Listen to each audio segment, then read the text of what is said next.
The dust hasn't settled yet. The screams have stopped, but the silence is worse.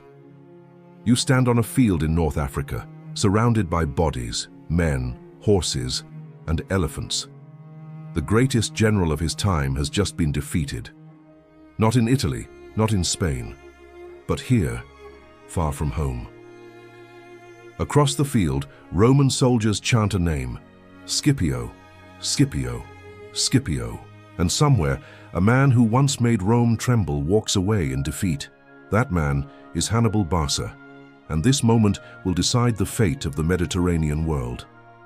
Before we step into the clash that ended one of history's greatest rivalries, hit that like button and subscribe. It helps the channel grow, letting me bring you deep dives into history's most brutal and fascinating battles. And trust me, this one changes everything. This is not just a battle. This is the final act of a war that has lasted nearly 2 decades. A war that began with ambition and turned into something far more personal. To understand Zama, you must understand the hatred behind it. Why Rome and Carthage were destined to collide. On one side, Rome, a rising land power, ruthless, organized, relentless. On the other, Carthage, a wealthy empire built on trade, naval dominance, and mercenary armies. They had already fought once before. The First Punic War ended with Carthage losing Sicily, paying a massive price.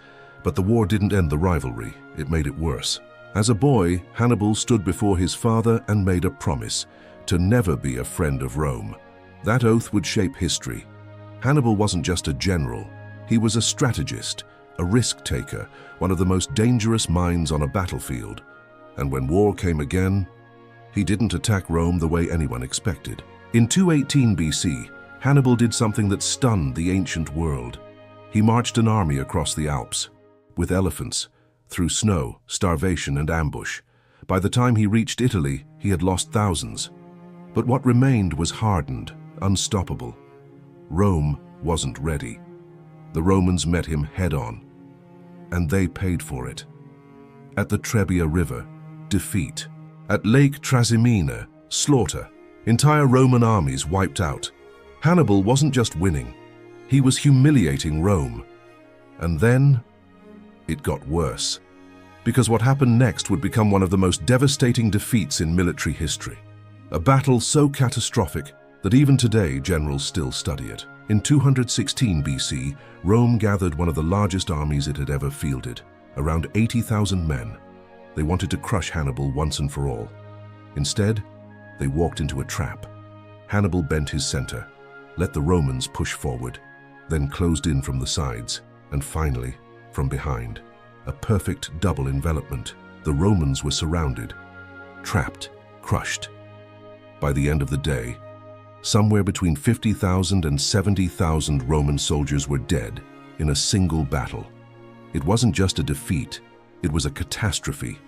If you want the full breakdown of that battle, the tactics, the mistakes, and how Hannibal pulled off one of the greatest military maneuvers ever, make sure to check out my full video on the Battle of Cannae, because what happened there directly shapes everything that comes next. Here's the part that surprises people. After Cannae, Rome didn't surrender. They didn't negotiate. They didn't collapse. They adapted. Rome changed its approach. Instead of facing Hannibal in open battle, they avoided him, cut off supplies, harassed his forces, wore him down. This strategy frustrated Hannibal, but it kept Rome alive. But while Hannibal was dominating in Italy, Rome was preparing something else, something that would eventually drag the war away from his greatest advantage. A young Roman commander begins to rise. His name is Publius Cornelius Scipio Africanus. He had seen Rome lose. He had seen the devastation of Hannibal's campaigns, and he believed the only way to win was to take the fight somewhere Hannibal couldn't ignore. Scipio first proved himself in Spain. There, he cut off Carthage's resources, captured key cities, and defeated Carthaginian forces repeatedly. Step by step, he dismantled their support system. But Scipio wasn't just fighting armies, he was learning, studying Hannibal, preparing for the day they would meet. Scipio made a bold decision. Instead of chasing Hannibal in Italy, he would invade North Africa, Carthage itself. Roman forces land in Africa. Suddenly, Carthage is on the defensive. Their homeland is under threat, and for the first time in years, Hannibal is no longer the one dictating the war. Carthage has no choice. They recall Hannibal from Italy. After nearly 15 years on enemy soil, he returns home. Think about that. The man who terrorized Rome for over a decade now has to defend his own city. Hannibal arrives in Africa with what remains of his veteran army. But things have changed. He doesn't have the same resources, the same allies, or the same momentum. Both sides begin preparing for the final showdown. Scipio gathers Roman legions and allied forces. Hannibal assembles a mixed army, veterans, mercenaries, and new recruits. This will be the battle that decides everything. Two of the greatest commanders in history, finally face to face. Before the battle, the two generals meet, Hannibal and Scipio.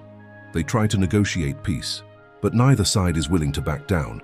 The war has gone too far. Both armies move toward a place called Zama, a flat, open battlefield, perfect for large formations, and perfect for one of the most decisive battles in history. For the first time, Hannibal is about to face an enemy who understands him, who has studied his tactics, who knows exactly how he wins. The sun rises over Zama. Two armies stand facing each other. No mountains, no rivers, no cover. Just open ground and destiny. On one side, Rome's best hope. On the other, the man who once brought Rome to its knees. And today, one of them falls. Zama is flat, dry, perfect for maneuvering. And that matters, because both commanders are about to rely on movement, timing, and discipline. There will be no hiding here, no ambushes, just raw execution.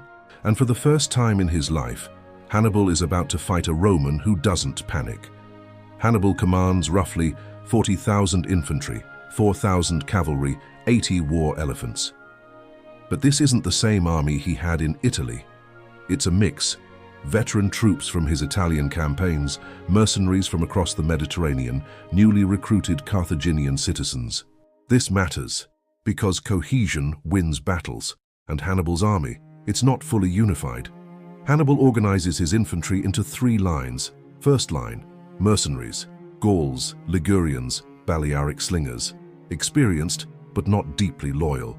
Second line, Carthaginian and Libyan troops, more reliable but less battle-tested. Third line, his veterans from Italy.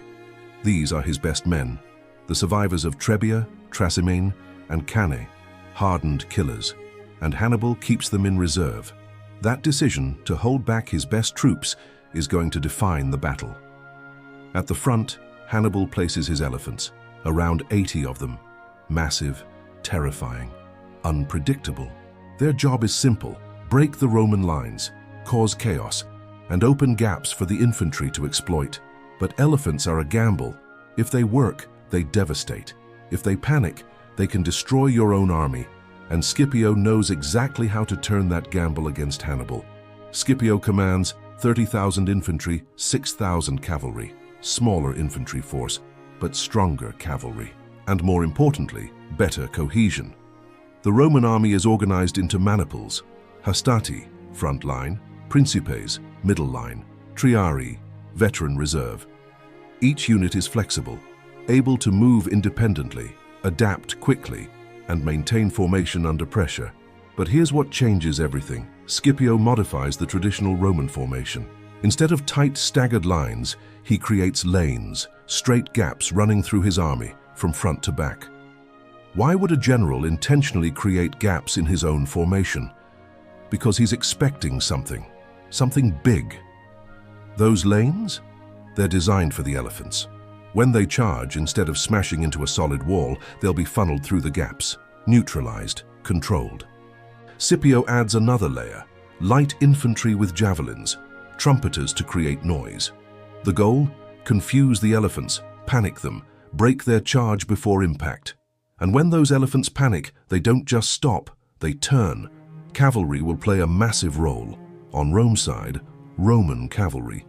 Numidian allies led by Massinissa. Fast, agile, experienced. On Hannibal's side, Carthaginian cavalry. Some Numidian forces, but less effective. This is where Hannibal is weaker. Massinissa isn't just another commander. He's a master of mobile warfare. His Numidian cavalry can harass, flank, and chase down fleeing troops, and at Zama, they will become decisive. Because this battle won't just be decided by infantry, it will be decided by what happens on the edges. Hannibal has elephants in front, 3 infantry lines behind, and cavalry on the wings. Scipio has flexible legion lines with gaps, cavalry on both flanks, and reserves ready. 2 completely different philosophies about to collide. The armies stare at each other, dust in the air, silence broken only by distant drums. Every man knows what's coming, and then it begins. Hannibal orders the advance. The elephants surge forward, dozens of them, shaking the ground, trumpeting, charging straight at the Roman lines. Scipio signals, trumpets blast, loud, sharp, sudden. The elephants hesitate. Some veer off, others panic. Instead of smashing into the Romans, many elephants are funneled into the lanes. Others turn sideways, and some turn back, straight into Carthaginian lines. Hannibal's opening move is already unraveling. Roman light troops move in, throwing javelins, targeting the elephants, wounding them, agitating them further. Within minutes, the elephant charge collapses. What was supposed to break Rome's lines becomes a liability. Now the cavalry engages. Roman and Numidian forces push hard. Hannibal's cavalry struggles. They're outmatched, outmaneuvered. Hannibal's cavalry begins to break. They retreat, then flee, and Rome's cavalry chases them off the field. And just like that, Hannibal loses control of the battlefield edges. Without cavalry, Hannibal can't flank, can't pursue, and can't protect his own flanks. He's now fighting a frontal battle against Rome. That's exactly what Scipio wanted. Now the main armies move. Hannibal's first line advances. Mercenaries charging forward, clashing with Roman hastati. This is where it gets ugly. Hand-to-hand combat, short swords, shield smashing, men fighting inches apart. But this isn't one battle, it's 3. And Hannibal's plan is still unfolding. The first line is engaged, the elephants are gone, the cavalry has fled. Now the real test begins. Because Hannibal still has 2 more lines, and his best troops haven't even entered the fight. Let's finish building the clash. This is where discipline, chaos, and timing collide, and where the battle could still go either way. The lines collide, steel on steel, dust rising so thick you can barely see 10 feet ahead. This is no longer about strategy on a map. This is survival. Both sides still believe they can win. Hannibal's first line, his mercenaries, slam into the Roman hastati. These are experienced fighters. They don't break easily. They press forward hard, trying to overwhelm the Roman front. The hastati absorb the impact, shields locked, short swords stabbing forward in tight, controlled movements.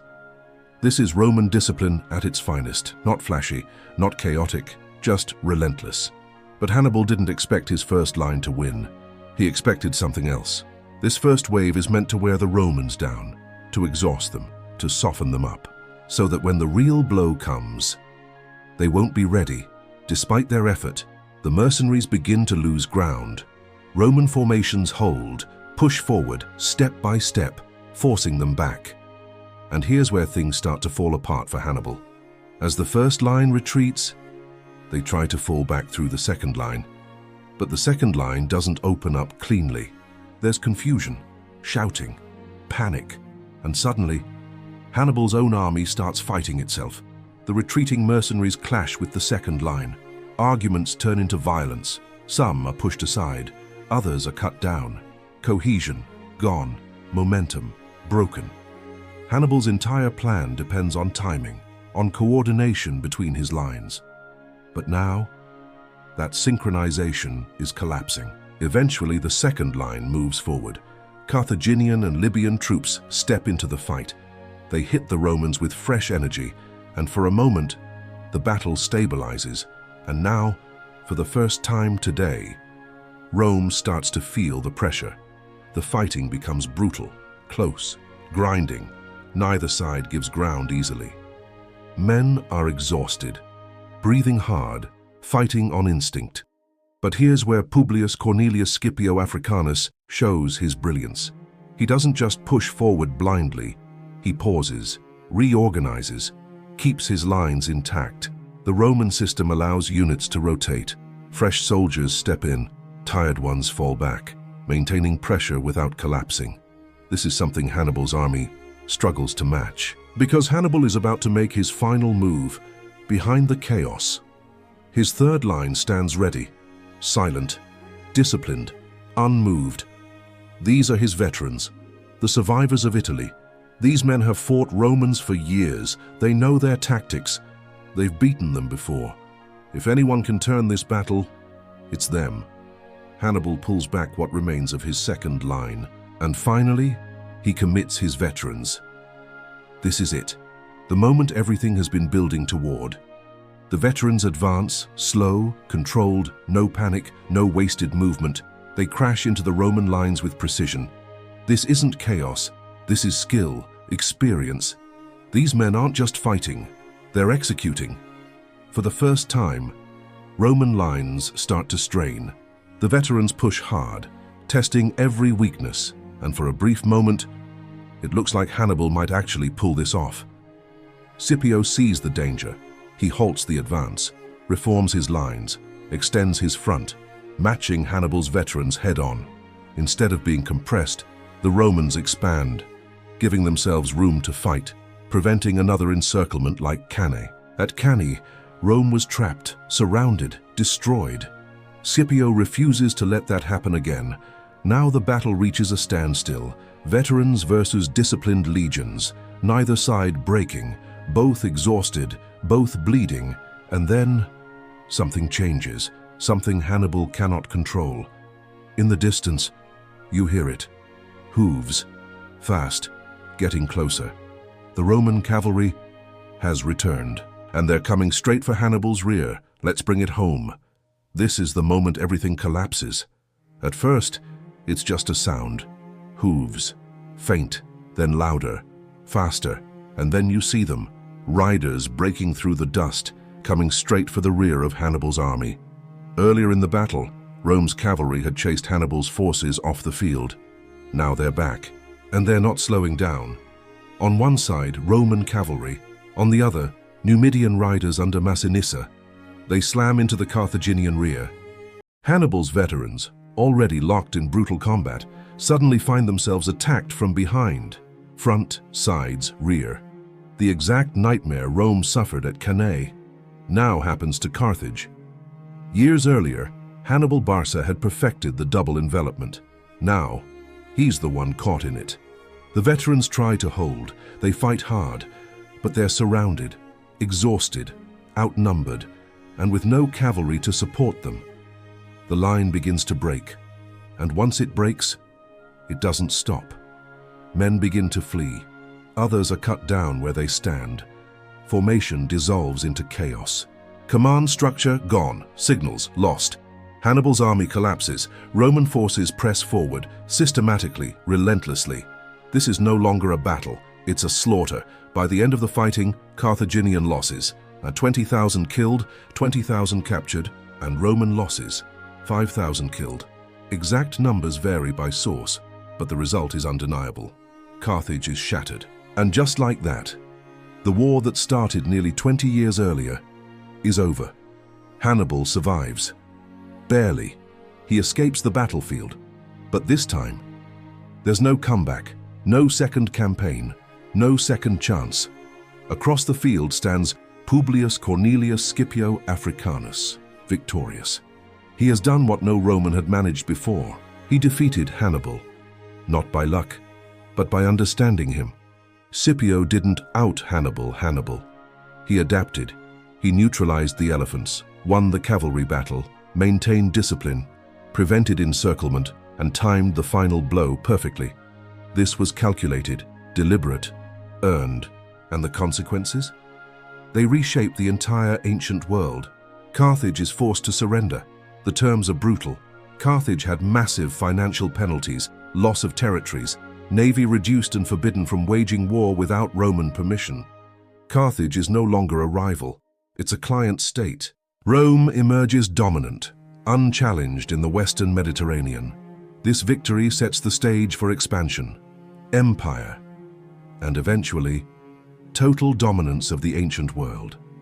But here's the twist. This isn't the end of Carthage, not completely.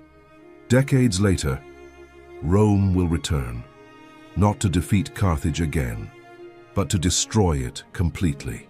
The Third Punic War ends with Carthage burned to the ground, gone forever. Hannibal doesn't die at Zama. He lives on, exiled, still hunted by Rome, still respected, still feared. One of the greatest commanders in history, even in defeat. Scipio earns the name Africanus, a title of honor, a symbol of victory. He becomes one of Rome's greatest heroes. But like many great figures, his later life fades into political conflict and obscurity. Two legends, one battlefield, and only one could walk away victorious. Years before Zama, Rome was nearly destroyed at Cannae, surrounded, annihilated, humiliated. If you haven't already, go watch my full breakdown of that battle, because without Cannae, there is no Zama, no Scipio, no final victory. Zama isn't just a battle, it's a turning point. The moment Rome stops surviving and starts dominating.